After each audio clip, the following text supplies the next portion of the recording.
Here are some of the project management terms you'll hear during the course of doing this course and when you get out there into the workforce.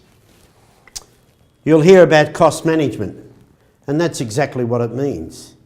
It means all about the expenses, identifying them, authorising them and paying them.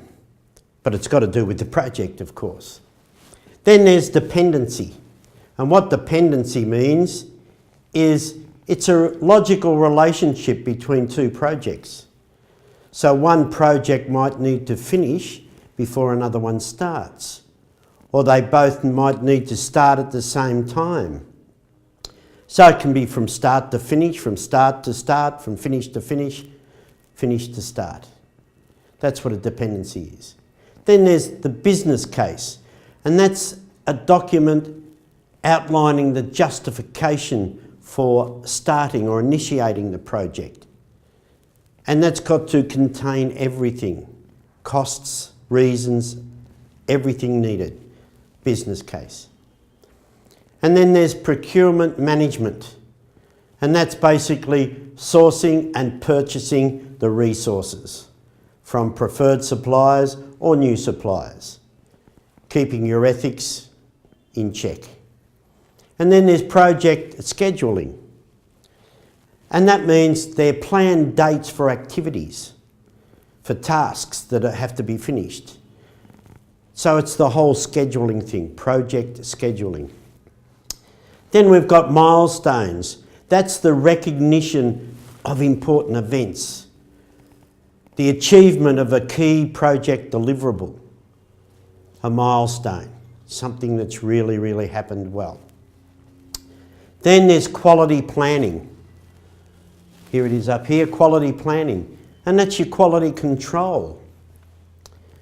The approach that you take to put your quality control in place. The quality of the deliverables produced by the project. And I apologise, I missed issue over here. And what's an issue? You'll hear that quite often. The issue is any event that affects the project from producing the deliverables. So when someone says there's an issue, then there could be a bit of a problem. Then there's request for proposal. And what that is, it's a document issued shortlisting a group of suppliers so that they can submit a detailed proposal for the supply according to what you need in the project. Then there's your risk mitigation, and that's your risk management plan, isn't it? It's a set of actions to be taken to avoid or to transfer or to mitigate a risk.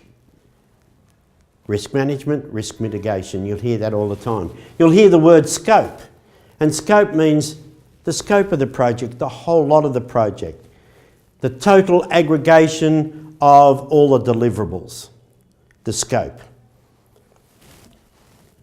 Then you'll hear terms of reference. Terms of reference means it's a document that outlines the purpose of the project. And then there's a tender document, a document needed which outlines all the information required that'll give the project team confidence that the supplier can supply all that's needed at the right price, at the right time, all the right things to do. And then there's a deliverable. And what a deliverable is a quantifiable outcome. It could be partial or it could be complete. So that's what a deliverable is. Then we have the stage gate. I missed this one out there, and I'll just read it from my notes. It's a checkpoint at the end of each project phase to ensure that the project has achieved its stated objectives. So it's a stage where we see, has it reached that objective that we wanted it to get to? Or the deliverables that we planned. So that's what stage gate is. So these are the management terms, the project management terms that you'll hear a lot of.